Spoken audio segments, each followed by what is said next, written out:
Right then, so I guess we're finally showing you how to put the bloody thing on, but first off we're going to give it a bit of a clean. So to clean it, what we use is you need a dry cloth, you need a wet or damp cloth, and somewhere to put the ash. We just use this bag, but you can use whatever the hell you like. So the first thing that we do, which we don't have to do but we decide to do anyway, is you can see from here the glass is really black, so I'm just going to give that a clean. So if you just try and wipe it, I'll show you here, if you can see. Sometimes, but not all the time, a lot of it will come off straight away with just the damp cloth, but you'll get these little bits which are like stuck on.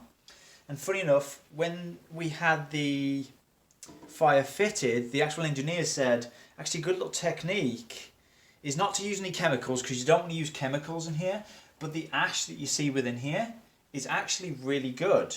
So if you get your damp cloth and just dab it into the ash so you get some ash on the cloth, and then when you give it a bit of a scrub, it comes straight off. No, I don't know why it works, but it does work really well. So what I'm just going to do is give this a bit of a wipe. It's not going to be 100%, it doesn't have to be. You just want to get the majority of it off. And once again, you know, you don't have to do this, it depends if you like to see the fire. We do, so we like to keep it relatively clean. You're not going to get all of it off. Like if I start to close the door slightly, you'll see like in the corners and down here there's still some.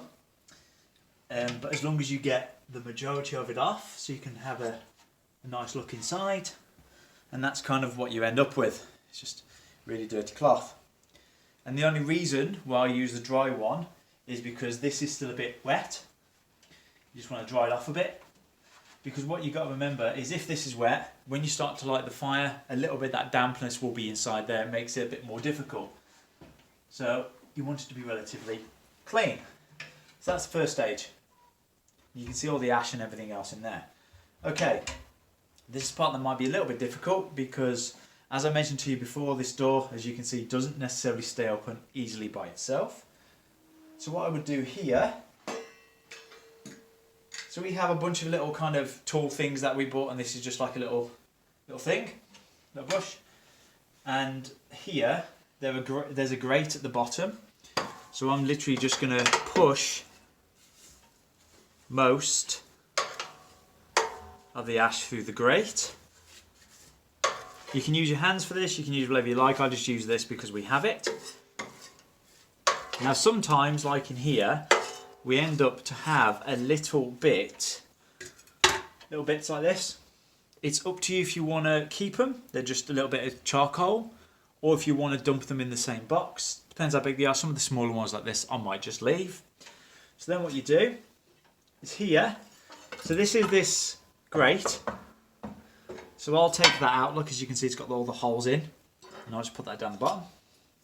And then you can use gloves if you want. I don't bother. I'm going to go for a shower afterwards anyway, so it doesn't really matter. And then in the bottom of this, you have this. So this is basically your ash catcher. So this is where you just need to make sure that you've got somewhere to put it. Do not put it straight into the bin, because you'll just end up with a giant ash cloud, and it is not fun. So use a bag or something.